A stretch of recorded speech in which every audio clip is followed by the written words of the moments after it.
awesome. And so, what we wanted to talk about today, especially with February being Teen Dating Violence Awareness Month, uh, we wanted to talk more in detail about relationships with young people, of what a toxic relationship looks like, and how they can notice the signs, and even like how that carries over into other relationships. So the progression of it. So I know, Mia, we discussed before in the last podcast about your relationship with your father and the toxicity of it.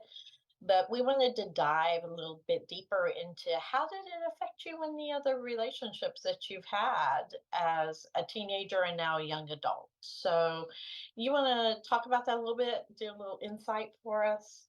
Yeah, it definitely affected me a lot. Like when I was first realizing how my dad was treating me was bad and it wasn't okay, I was always telling myself, I'm never gonna date anyone like my dad because I deserve better than that and I never want to be treated like that. But I ended up dating people that didn't treat me well because it was like I said before, I pushed people away because I thought I was these horrible things. I let people treat me badly because I thought that's what I deserved. And because I love my dad and I still wanted to see him in the past, I would hold on to the good parts of our relationship so I would have something to hold on to when the times would get bad, so I would still go see him.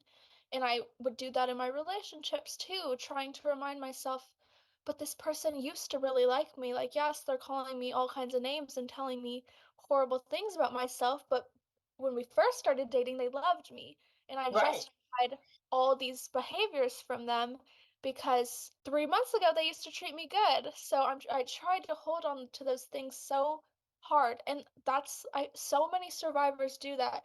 And people always question, well, why didn't you leave if they started treating you bad? When you're in a relationship like that, you try to remember the good things because no one wants to give up on love. Even if the love isn't the best kind of love that they're experiencing, you don't want to give up. You don't want to let it go because at one point in time, this person loved you the most, even though it started going downhill pretty steadily.